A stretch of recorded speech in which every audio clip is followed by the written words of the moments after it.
Ovqat hazm qilish sistemasida demak me'dani ko'rishimiz mumkin. Gastr bizlarda me'dada to'rtta qism tafovut qilinadi. To'rtta qism demak me'daning kirish qismi bu kardial qismi, me'dani demak tubi fundus deyiladi va me'daning tanasi korpus tanasi va chiqish qismi pleorik qismi demak bizada pleorik qismi tafovut qilinar ekan. To'rtta qismga bo'lamiz. Demak kardial qism demak bizlarda bo'ladi kardial qism, tubi, tanasi va chiqish pleorik qismi tafovut qilinadi. Me'dani o'zida ikkita yuza bor, pars anterior va orqa tarafda pars posterior, ya'ni oldingi yuzasi va orqa yuzasini ko'rishimiz mumkin. Bundan tashqari bir qaraganda ko'zga tashlanadigan joy bu ikkita egrilikning mavjudligidir. Ya'ni katta egriligi kurvatura mayor, kichik egriligi kurvatura demak minorni ko'rishimiz mumkin. Bundan tashqari me'dada qizilo'ngach bilan birikkan joyda kardial qismida demak o'ymacha bor. Bu insizura kardiaka, demak kardial o'ymacha, ikkinchisi esa insizura angularis, ya'ni pleorik qismi bilan tanasini birlashgan joyda kichik egrilikni asosida biz ko'rishimiz mumkin. Demak insizura angularis, demak burchak o'ymasini ko'rishimiz mumkin.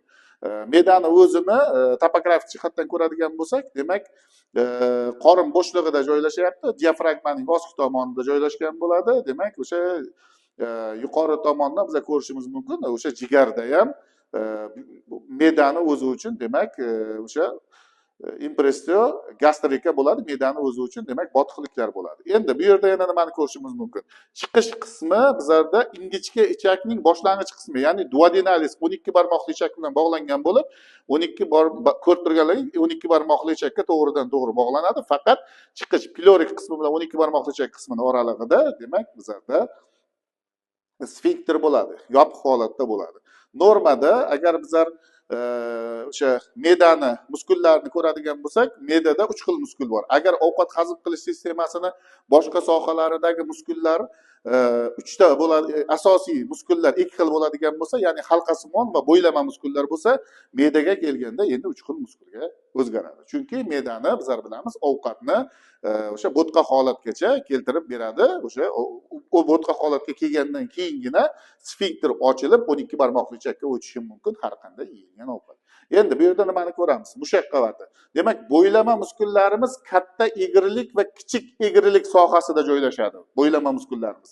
Va halqasimon muskullar demak bizlar ko'rishimiz mumkin. Markazda o'sha tanasi, tubini to'laligicha qoplab olyapti va ichki tarafdan ko'radigan bo'lsak, o'sha boshlang'ich kardial qismidan boshlab tanasiga va pleorik qismiga qarab yo'nalgan fibria demak bizlarda obliqua, ya'ni qiyshiq tolalari ham mavjud bo'ladi. Shunga ko'ra me'dani demak harakati biroz murakkabroq harakatga keladi. Agar e'tibor qilayotgan bo'lsak, bu yerda ham demak mana shu me'dani pleorik chiqish qismi bilan demak pastki 12 barmoqli ichakka bog'langan qismida bizlar hozir aytib o'tganim, ya'ni musculus sphincter demak bizlarda pleorika chiqish qismini sfinkteri bo'ladi. Aynan mana shu joyi ovqat bo'tqa holatiga kelgandagina ochiladi va 12 barmoqli ichakka o'tish imkoniyatiga ega bo'ladi ovqat.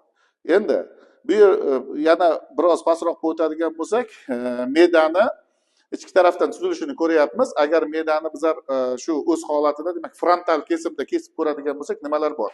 Kardial qismi, kardial qismidan boshlab kichik egrilik sohasi bo'yicha pleorik qismigacha demak bizlar parallel joylashgan plitsiya demak burmalarni ko'rishimiz mumkin. Parallel joylashgan burmalar уже qolgani demak bu yerda tubi va tanasida va pleorik qismining pastki qismida tartibsiz joylashgan demak burmalarni ko'rishimiz mumkin. Juda ham ko'plab burmalar bor.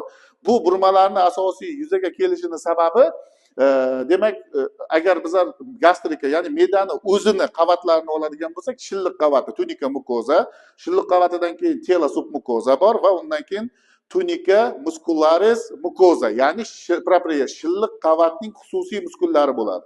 Va aynan shilliq qavatga tegishli bo'lgan va o'shalarning hisobiga demak burmalar hosil bo'ladi va o'ziga xosligi me'dani shilliq qavasini ostida joylashgan demak glandula gastrika, ya'ni me'dani o'sha bezlari umumiy soni 34 milliongacha bo'ladi va bu doimiy ravishda me'daga suyuqlik ishlab chiqarish vazifasini bajaradi va yana agar o'ziga xosligiga e'tibor qiladigan bo'lsak, me'dada bizlar bilamiz xlorid kislotasi mavjud bo'lib, aynan me'daning shilliq qavatini xususiyati bo'lib, o'ziga xos xususiyati bo'lib, ya'ni o'sha xlorid kislota me'daga ta'sir qilmaydi. Ya'ni o'zini devoriga ta'sir qilmaydi, yemirmaydi, o'sha shilliq qavatini o'ziga xos xususiyatiga ega ekanligi uchun. Endi bu yerda yana nimani ko'rishimiz mumkin? Me'dani o'zida bezlar mavjud. Bu birinchi guruh bezlar glandula, demak yuqori tomoni glandula kardiaka deyiladi, ya'ni kirish qismidagi bezlar va keyingisi me'daning xususiy bezlari bor, glandula, demak gastrika propriya deyiladi. Bu bezlar demak bizlarda tubi va tana qismiga to'g'ri keladi. Ikkinchi guruh, uchinchi guruhda pastdagi bezlar esa glandula pleurika, ya'ni chiqish qismining bezlari.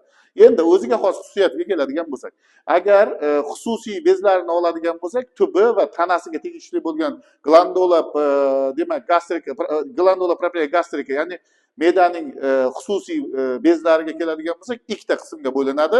Asosiy va qo'shimcha bezlarga bo'linadi.